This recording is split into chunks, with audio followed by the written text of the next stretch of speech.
Hello there. Thank you for stopping by the channel. Today's story explores the hidden corners of the human psyche, gentle yet profound. Stay tuned, and don't forget to support the channel so you won't miss the next stories. My name is Ava and I'm 3.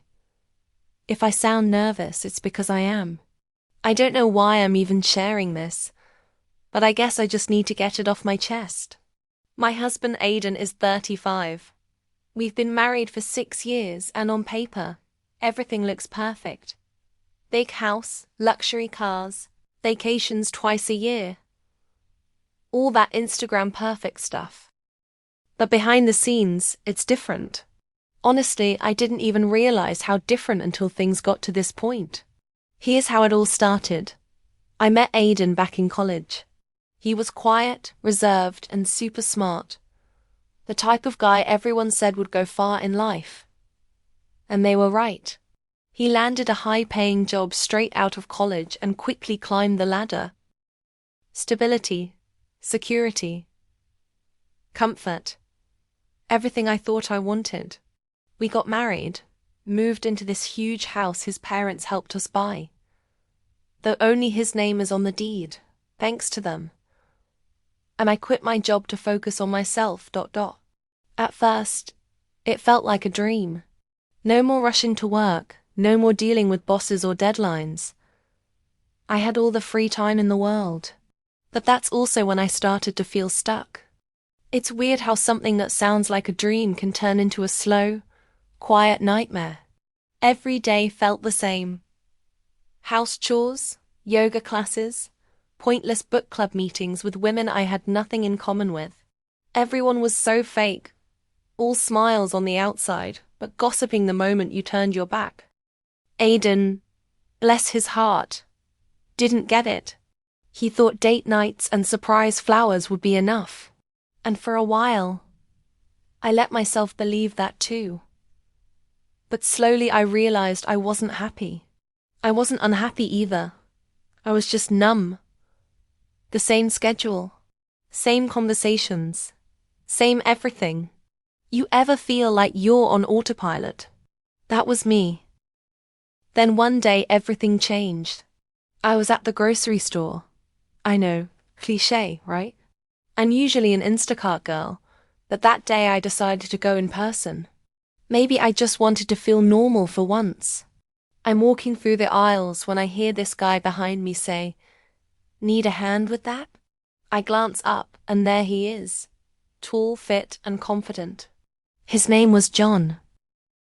I laughed it off, told him I was fine, but he grabbed the box of pasta off the top shelf for me anyway. We started talking, not like those awkward grocery store small talk convos. This was different. He was smooth, funny, made me feel seen. We talked as we walked through the store. And when we got to the checkout, he asked if I had Instagram. I froze for a second, then told him I didn't really use social media. He smirked and said, "That's rare these days," and pulled out his phone. "Well, can I get your number then?" I should have said no. I should have said I'm married. But I didn't. Instead, I smiled, put my number in his phone, and left feeling like a teenager with a crush. I didn't even know why I did it. Maybe it was boredom. Maybe it was something else. The text started that night. At first it was innocent. "Hey, hope you got home safe." Then, "What are you up to?" Then, "You should have let me buy your groceries." I'd smile at my phone like an idiot, heart racing. Aidan would be right next to me, watching TV none the wiser. I knew it was wrong, but I justified it. "We're just talking." That's what I told myself. Talking turned into flirting. Flirting turned into sneaking out to run errands, just so I could see him. It wasn't anything physical. At least, not at first. We'd meet up for coffee, sit in his car and just talk. But I felt alive for the first time in forever. I felt like me again, not Aidan's wife. John had this way of making me laugh until I forgot all about the big, hollow house I called home. Then one afternoon, I crossed the line. Aiden had just left for work, so I told John to come over. I'd never done anything like that before. I was shaking the whole time, but the thrill was addicting. We sat on the couch, just talking at first. But then he kissed me, and I didn't stop him. That kiss, it was like flipping a switch. Everything I'd been holding back came out all at once. It wasn't just about John. It was about all the things I felt I'd been missing. Excitement, passion, something new. Before I knew it, we were in the bedroom. My bedroom. Our bedroom. And yeah, I know how bad that sounds, but in that moment I didn't care. I felt free. Alive. Like I'd finally escaped the cycle I'd been stuck in for years. After he left, I sat on the edge of the bed, staring at the floor. My heart was racing, but it wasn't just from what we did. It was guilt. I told myself I'd end it, that it was a one-time thing. But you know how that goes. The more I told myself to stop, the more I craved it. The rush, the danger, all of it. John and I kept seeing each other. Quietly, carefully. I thought I was being smart, deleting texts, making sure the house was spotless before Aiden got home, keeping everything normal. But here's the thing about people who think they're slick. They usually aren't. One night I was in bed with Aiden. He was on his phone, scrolling through something, and I was half asleep. Out of nowhere, he says, "Do you ever feel like people are hiding something from you?" My heart stopped. Does he know? I played it cool, half laughing. Like what? He shrugged. I don't know. Just feels like people think I'm too nice to notice things. He glanced at me for a second too long. I looked away, pretending to scroll through my phone, acting unbothered. But my heart was pounding. After that, things got tense. I'd catch him watching me, like he was searching for something. At first, I thought I was just being paranoid. But then it got worse. If I left my phone on the counter, I'd catch him glancing at it. He started asking weird questions like, "You been out much today?" Stuff he never used to ask. I should have known something was up. One night, John and I were lying in that bed. Our bed, talking like usual. We started joking about Aiden. Not in a mean way. Well, maybe a little. John said something like, "Dude's so clueless, he probably thinks you're at yoga right now." I laughed harder than I should have. Then I added, "Aiden's too soft to even suspect anything." We joked like that for a while. Just dumb stuff. I didn't think anything of it. Until 2 days later. I got home that evening, and Aiden was already there. Sitting on the couch. No TV on. Just sitting, staring at me. "Hey," I said, dropping my bag by the door. "You're home early." He didn't say anything at first, just looked at me. Then slowly he reached down, pulled something out from under a pillow, and placed it on the coffee table. A recorder. My stomach flipped. "You know what this is?" he asked. His voice was dead calm. Too calm. I stood there frozen. My mind was scrambling, but I couldn't move. "Aiden, I don't know what you're—" He hit play. "Aiden's too soft to even suspect anything." My voice, crystal clear, followed by John's laugh. My heart stopped. I felt the air leave my lungs. I opened my mouth to explain, but nothing came out. He didn't yell, didn't scream. He just looked at me like he didn't know me. And I guess, in that moment, he didn't. "I'm done," Aiden said quietly, standing up. "Pack your stuff."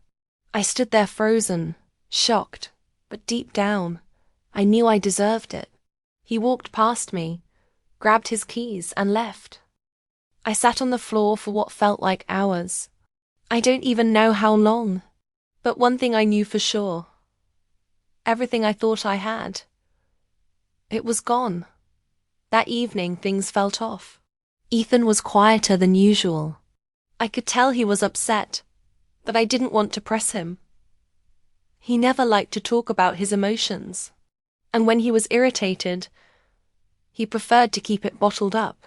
I should have known better, but I just let it slide. After all, the real problem in our house wasn't his mood. It was the secret I was keeping. The next morning, when Ethan left for work, I went straight to Emma's. We had planned a lazy day, just hanging out, watching movies, and catching up. It was like we were in our own little bubble, and for a few hours, I completely forgot about the mess I was making of my life. But as I was making us lunch, I saw something strange on the floor, something that didn't belong. It was a small black device, barely noticeable in the corner of the room. It wasn't until I picked it up and saw the blinking light that my heart sank. I knew immediately what it was. A recorder. Ethan had installed a hidden recorder in our bedroom. The reality of it hit me like a punch to the gut. I didn't even have time to process it properly before the door opened. It was Emma, looking at me with his usual easy smile. But I couldn't smile back. I was frozen, staring at the recorder in my hand. "What's wrong?" Emma asked, his voice suddenly tense.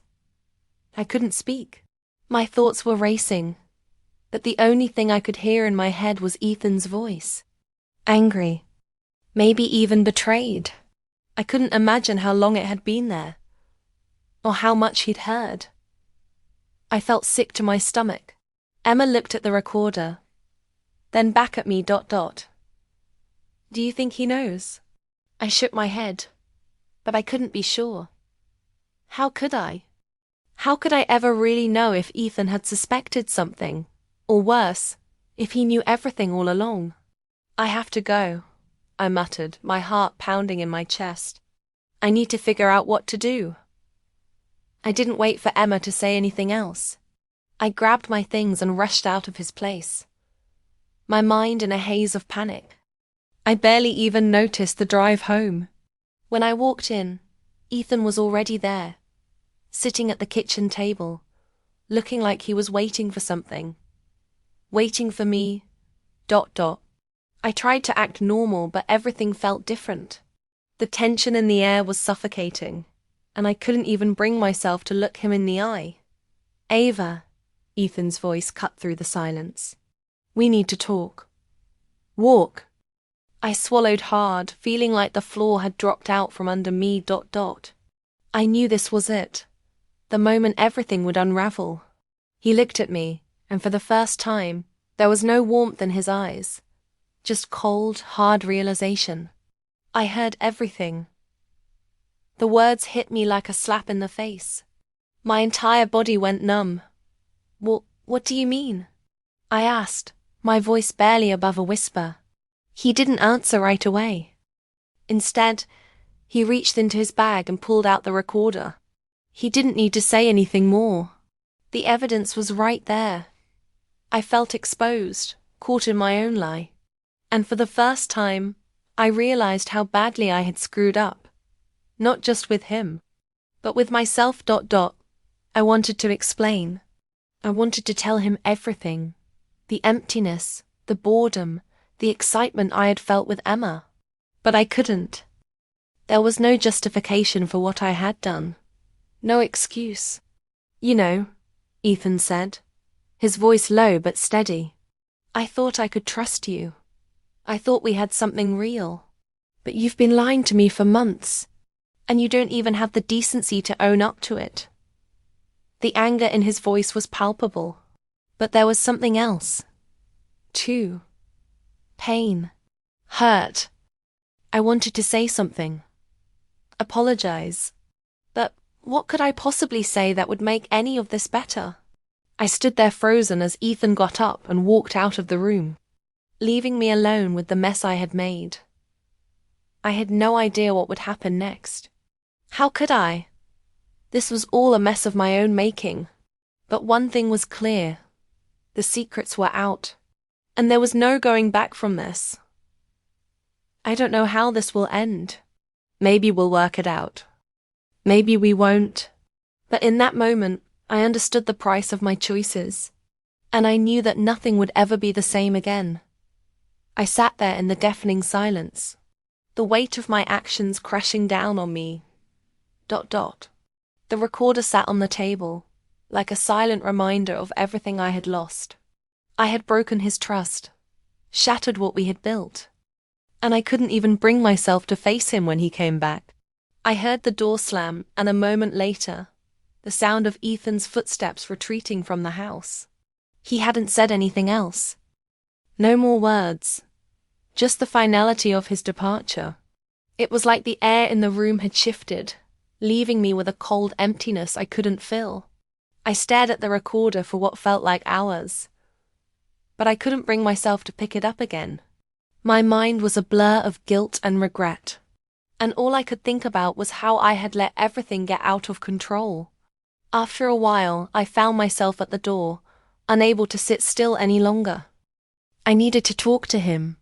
I needed to fix this, or at least try to. Maybe there was still a chance to salvage what was left. Maybe we could talk through it, if he would even listen.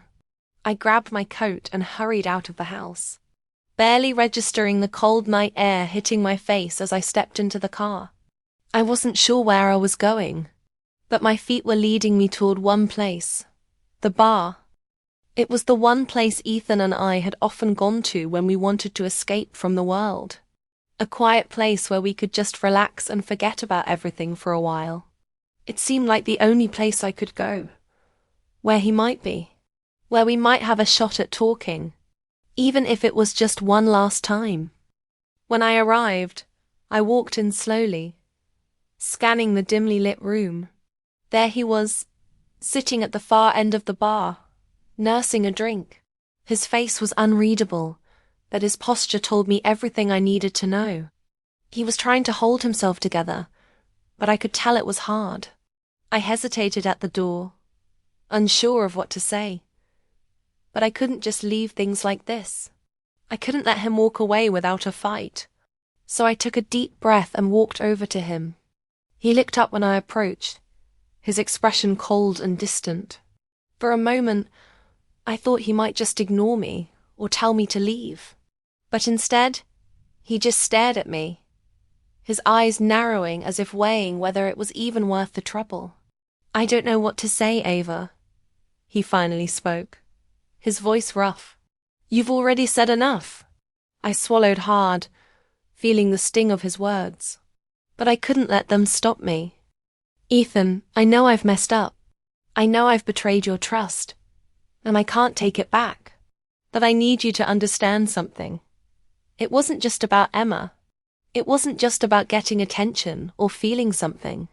He cut me off with a sharp gesture. "Don't. Just don't. I've heard it all before." His voice was colder now, like a wall had gone up between us. "You think I'm supposed to just forgive you because you feel bad?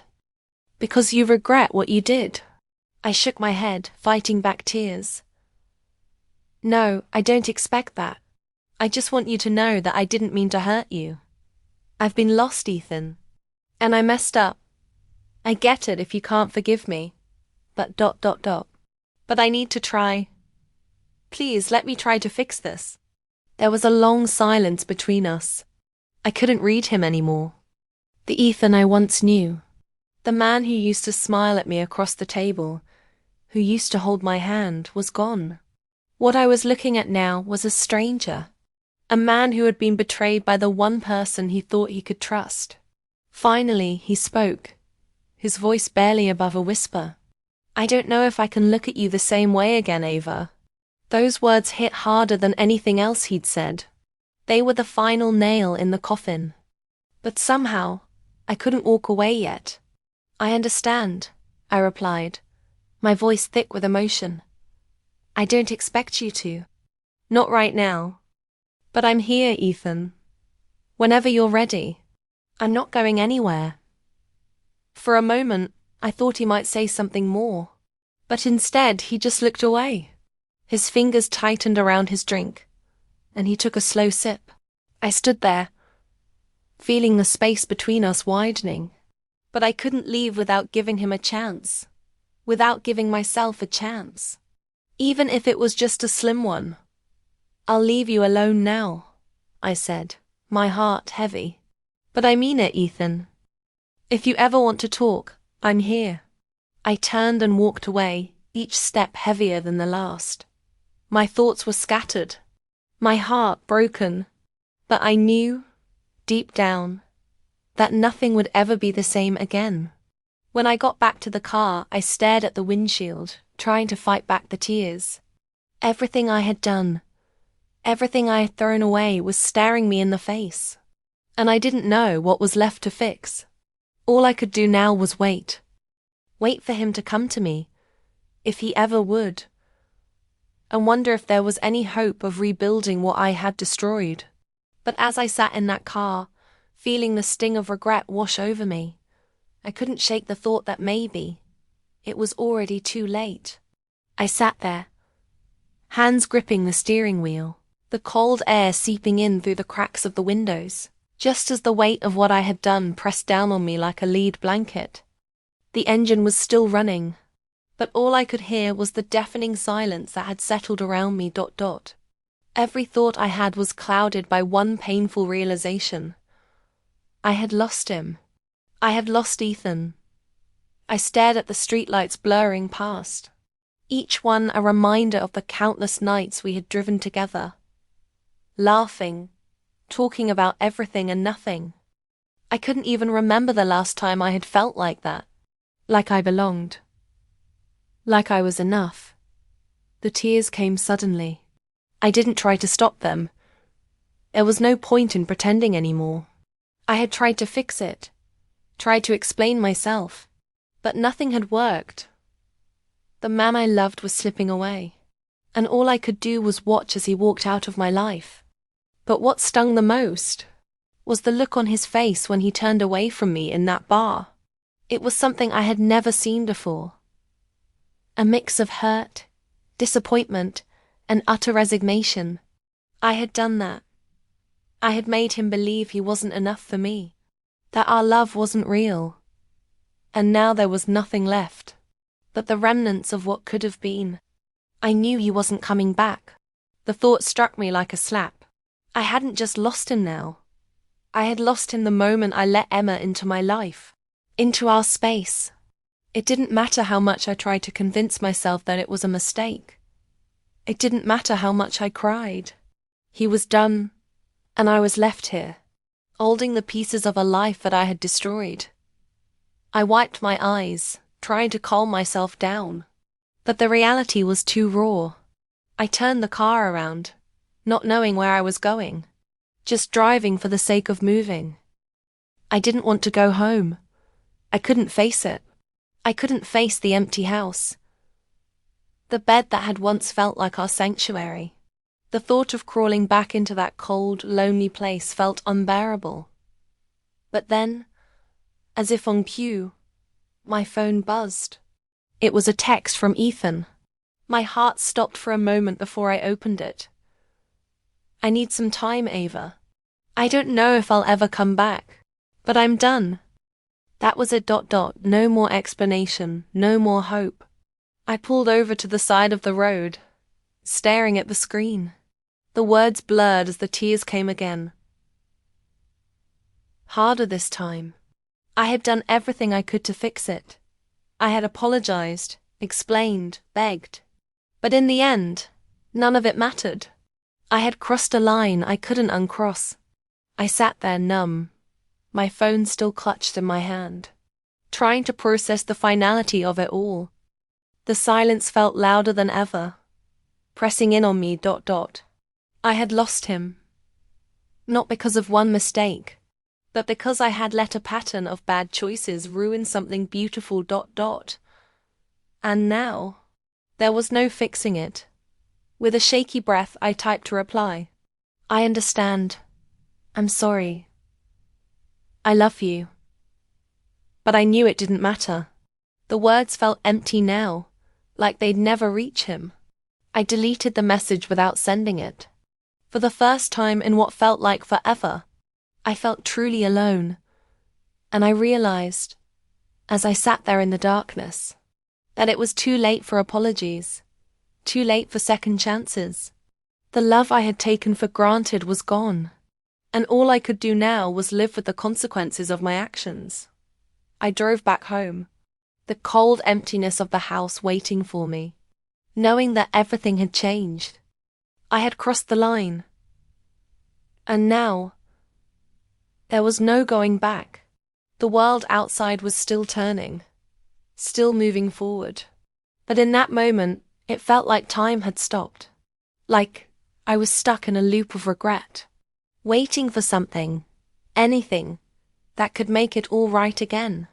But there was nothing. I parked the car and sat there for a moment, staring at the house, knowing I'd never feel the same walking through that door again. The love I had once taken for granted, the connection we had built, was gone, and nothing, not even my own tears, could bring it back. Thank you for listening until the end. Every story holds a piece of someone's truth, and maybe a piece of your own. If this touched you in any way, don't forget to like, share, and subscribe for more heartfelt stories. See you in the next video.